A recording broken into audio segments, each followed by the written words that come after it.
autor, né, a gente define mais, a gente passa a conhecer mais o texto que a gente está lendo.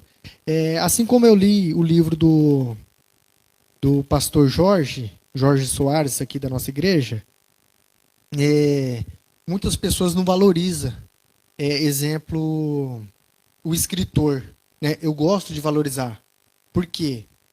Tem irmãos que não gostam, é para vender livro, é para isso e aquilo, mas não quer valorizar o escritor, né? O tempo que essa pessoa dedicou. Então, eu já li Betânia, do pastor Jorge, e agora eu estou no seu livro já. E eu quero falar um pouquinho sobre essa benção, aproveitar, que isso aqui vai dar bom. Vai dar bom. E eu quero também até pegar umas dicas, né? Como que é a sua inspiração? Como que você teve essa inspiração para escrever aquelas pílulas diárias? Eu escrevi um livro na qual, por Deus, deu o nome Semente de Esperança, né? Esperança, ela no hebraico se chama tikvá, né? De esperar. Quando você quer algo, você espera. E se você espera, você precisa colocar dentro de você esperança. Só que esperança, a gente precisa regar todos os dias. Por isso que o nome dado ao livro foi Semente de Esperança. E por que pílulas diárias? Porque foi um livro escrito onde cada capítulo, primeiro dia para você ler hoje, segundo dia para você ler amanhã. E não tem, é um livro atemporal, você não precisa começar dia 1º, dia 2, não é sobre isso. Mas é sobre você ler, entender, refletir e aplicar. Porque, como foi falado no começo desse momento da nossa conversa sobre sonhos, os nossos sonhos, eles precisam estar embasados na esperança, no esperar. Então, se você tem um sonho e você quer chegar no seu objetivo, você precisa esperar. E esperar está diretamente ligado, sabe o quê? A paciência. A paciência. A paciência. Eu vi lá, tá? A paciência. Que capítulo abençoado, né? Então, se você realmente deseja lá do fundo do seu coração algo, se você está batalhando, em alguns momentos há pedras no meio do seu caminho, continue. Caminha, avança, espere com esperança, porque vai acontecer no tempo determinado. E o livro fala sobre isso. São pílulas realmente diárias de fé para você. Irmãos, e eu recomendo o livro da missionária Ana Lúcia, porque não é aquele livro cansativo, Não. exaustivo. Então eu gostei muito do conteúdo, o vocabulário também, até porque você é formada na...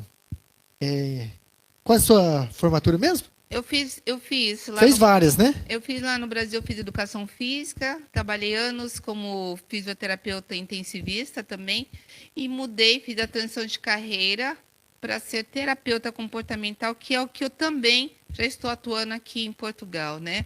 Onde eu estou diretamente ligada a algumas doenças dos séculos, como ansiedade, depressão, os burnout, os transtornos de personalidade e outras afins.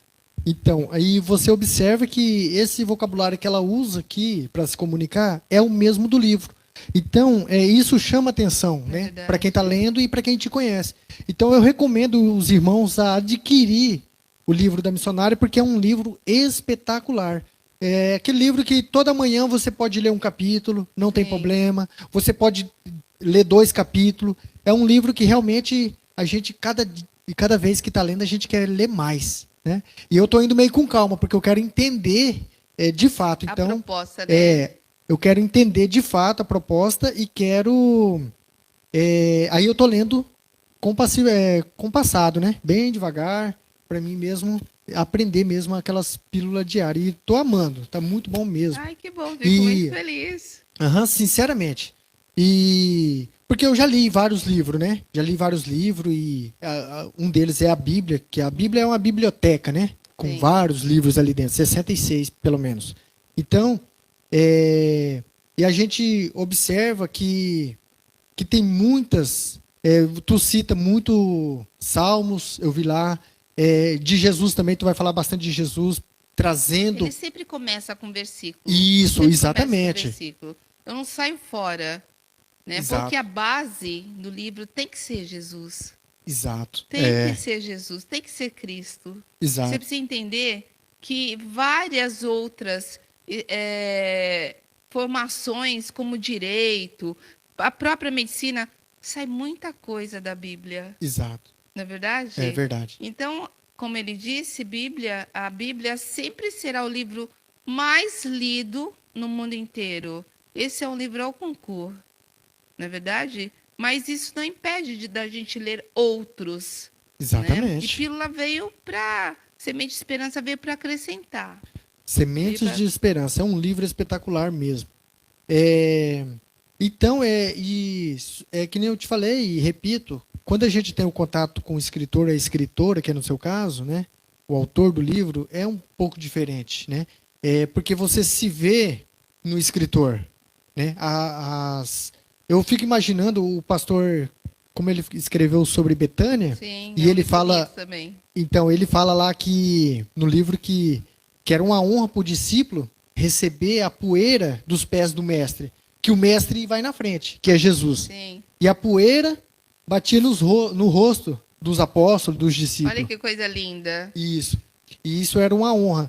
Então, quando a gente sabe quem é o escritor do livro, o autor do livro, então a gente recebe essa poeira, porque você está vendo o escritor, Eu já li vários livros que eu não conheço o escritor, né? Eu sei quem é o autor, quem é o autor pela internet, mas quando você tem um contato com a pessoa é diferente. Você fica entusiasmado, né, para ler o livro, você fica com aquela... como que eu vou dizer?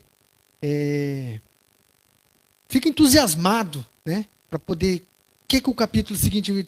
Tem livro que eu quero ver já o último capítulo, porque é de tão bom que é, né? Porque para entender qual o propósito final desse livro e tal, porque a gente conhece o escritor ou a escritora, que é o seu caso, então chama mais a atenção da gente, a gente fica mais animado, né, a ler. É uma honra ouvir isso, é muito gratificante.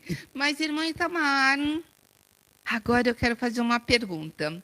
E vai ser uma pergunta de desfecho, mas é uma pergunta de desfecho baseado no que ele começou a falar. Ele falou que viu a pregação no dia que eu falei sobre José do Egito, sobre os sonhos. Eu quero te perguntar, e você vai encerrar falando. Quando você vê alguém que tem um sonho, que tem potencial para chegar nesse sonho, porém, essa pessoa, por algum momento, por alguma situação, ela para, ela estagna, ela perde força. Qual o seu conselho, baseado na Bíblia, que você daria? A gente sabe, tratando desde o início aqui, os desafios. Só que o que acontece? Tem pessoas que você tem uma amizade com essa pessoa, e o que acontece? Você fala os desafios que essa pessoa vai ter. Vamos supor que você é uma pessoa que você vê, você sente que você tem mais experiência que a tal. Sim. Aí, que nem já aconteceu comigo, né? Pessoas que não têm tanta experiência, pela idade, algo do tipo. Tem pessoas que são bastante novas, teve muita experiência, ou tem muita experiência. Não estou tirando o mérito dessa pessoa. Claro. Mas eu digo assim, a pessoa vai trocar uma ideia com você sobre determinado assunto, você vai falar os desafios para essa pessoa. E muitas das vezes, essa pessoa entende que eu estou passando para ela que é impossível. E não é isso que eu estou dizendo. Eu estou dizendo, os desafios é difícil, mas não é impossível. Sim. Certo? Agora eu estou falando... E tem pessoas que não entendem isso. Entendeu? Talvez você é uma pessoa dessa. Você que está nos assistindo. Por quê? Você conta um sonho para uma pessoa, né? O que acontece? É o caso de José, né? A história de José. Ele contou o sonho para os irmãos falaram assim, não, peraí, isso é difícil, E tantas tramóias que eles fizeram com José, que a ponto até de querer matá-lo. Com certeza, né? Então a gente observa que os irmãos dele falou para ele, isso é impossível. Então, o que a gente tem que ter cautela, ter cuidado, de conversar com essa pessoa e nunca desvalorizar ou desmerecer, né? O conselho, né, Isso, que é dado. exatamente. Falando, por exemplo, que é impossível. Sim. O impossível é só para Deus, né? É e verdade. ele faz o impossível.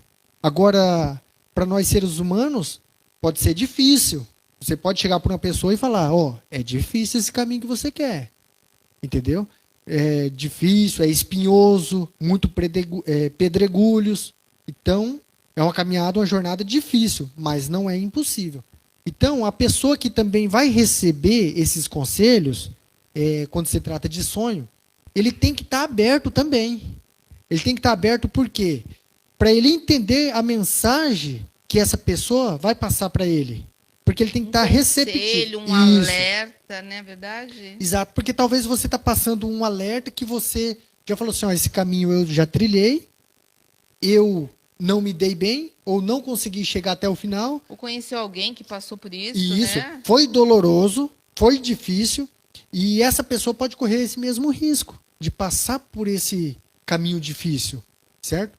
Então o que acontece? Muitas pessoas, outros querem o quê? Encurtar